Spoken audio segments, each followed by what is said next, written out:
Today's talk concerns the idea of inflation.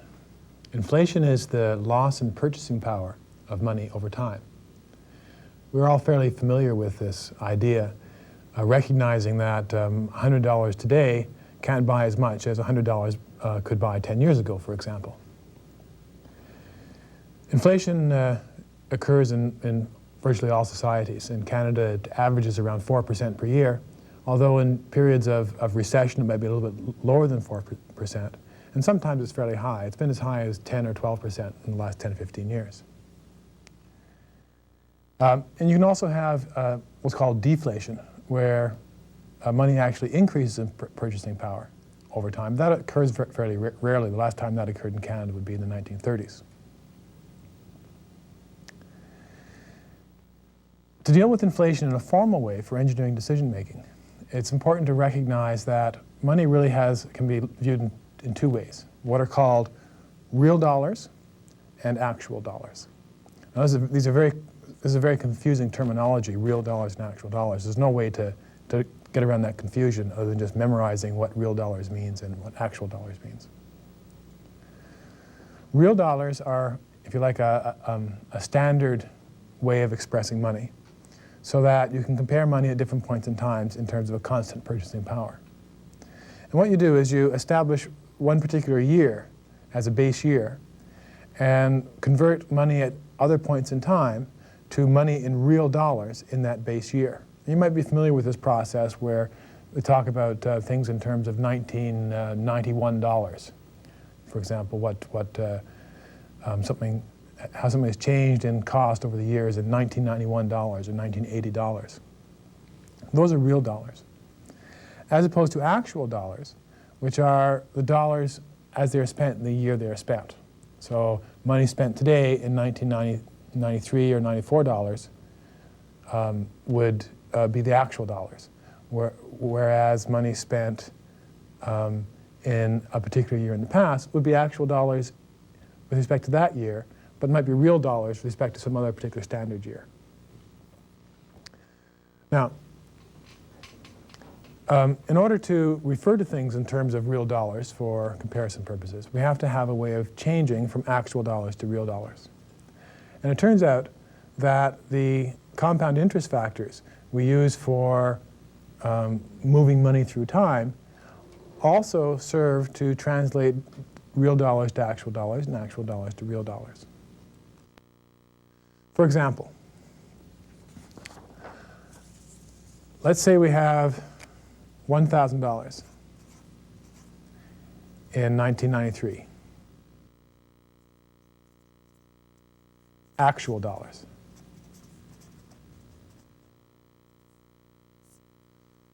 And we want to find out what that is in 1991 dollars. In 1991 real dollars, we simply use our compound interest formula, our present worth factor, to convert that $1,000 in actual dollars to 1991 real dollars. By taking the $1,000, essentially taking it to present worth at our inflation rate, say 4%.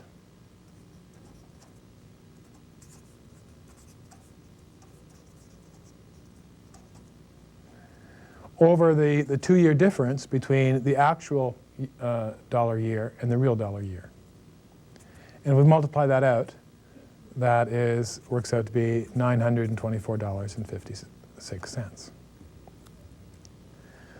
So we've used our compound amount factor to convert from actual dollars to real dollars.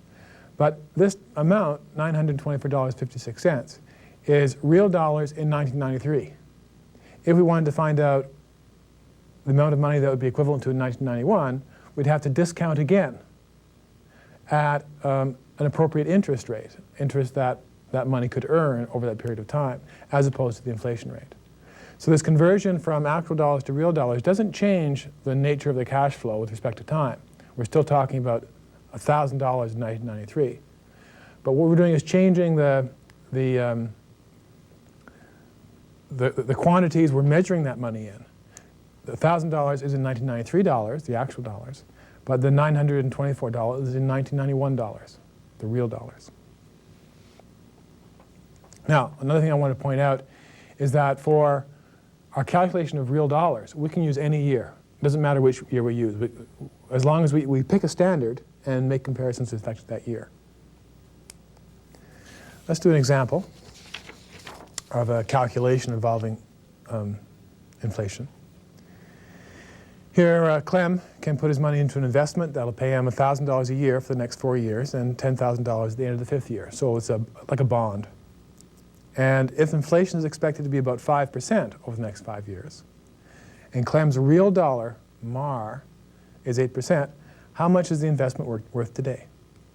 So this is equivalent to like a bond calculation of determining the worth of the bond when you're taking inflation into account explicitly.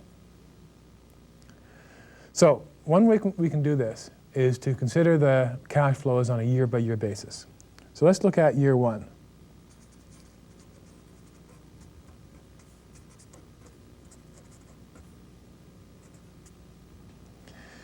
At the end of year 1,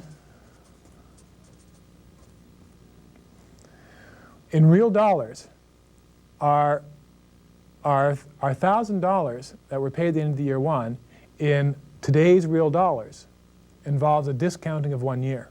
So in real dollars, we've got our $1,000 payment at the end of the first year brought to present worth at the 5% inflation rate, which is $952.38. We also then want the present worth of that $952.38. So that's $952.38 brought to present worth at the 8% MAR over the 1 year. And that works out to be $881.84. So we're discounting twice here. Once to convert from these future dollars a year from now to real dollars today at the inflation rate. And then once again to convert the cash flow from occurring 1 year from now to occurring today, taking the present worth. Now, for the whole calculation, we want to do this operation for each of the year-end payments. I have that listed in a chart here. We can see at the end of the first year, the $1,000 payment converted to real dollars and brought to present worth over 1 year. At the end of the second year, the next payment converted to real dollars and then brought to present worth, and so forth, until we get to the end of the 5th year, the $10,000 brought to real dollars and present worth. We sum up this amount for present worth. We have the present worth equivalent of this set of cash flows where we're considering inflation explicitly. And that gives the answer to our question of what the investment's worth today, about $8,200 or $8,300. Now, that process makes a lot of sense from the logic of real dollars and actual dollars and present worth analysis. And when you have any situation of being able to estimate the future inflation rate, you could answer the problem this way. However, you can see that there's a pattern here that we can take advantage of, because for each of these years, we're doing the same thing twice. We're doing a present worth calculation for inflation and then for present worth. And it would make sense if we combine this into one formula. And we can do that for situations where the inflation is going to remain constant.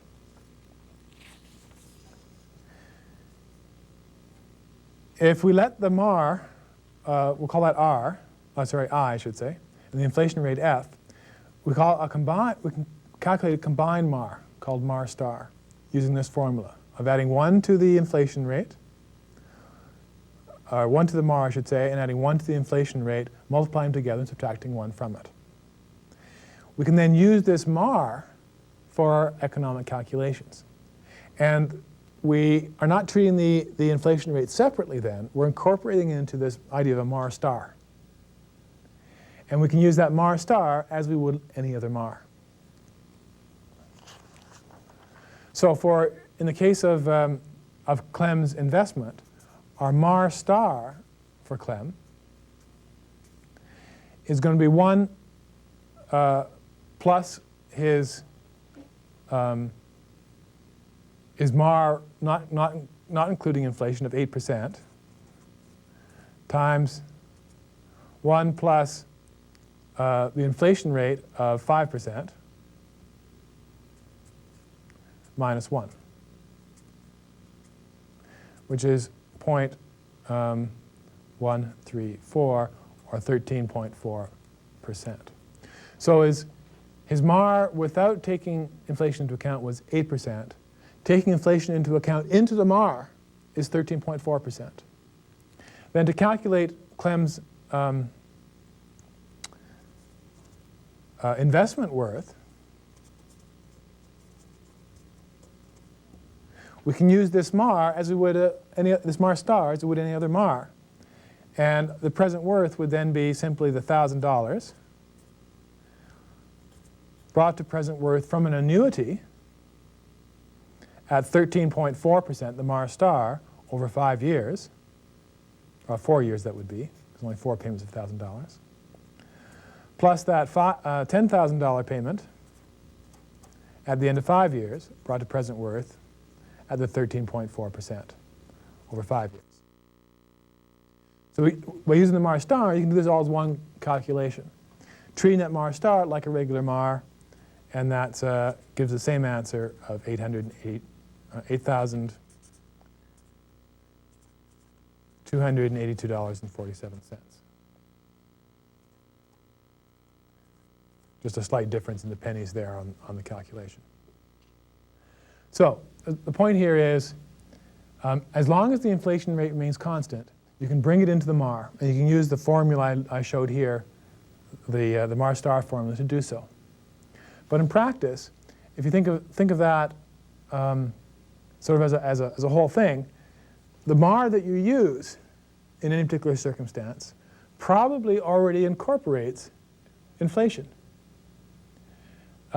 Just because the inflation is going to affect interest rates in all ways.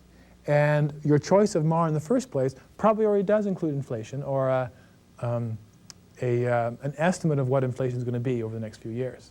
And the only time you really need to separate your MAR from inflation is if you have knowledge of inflation being different from what it is today or what it has been recently. Thank you.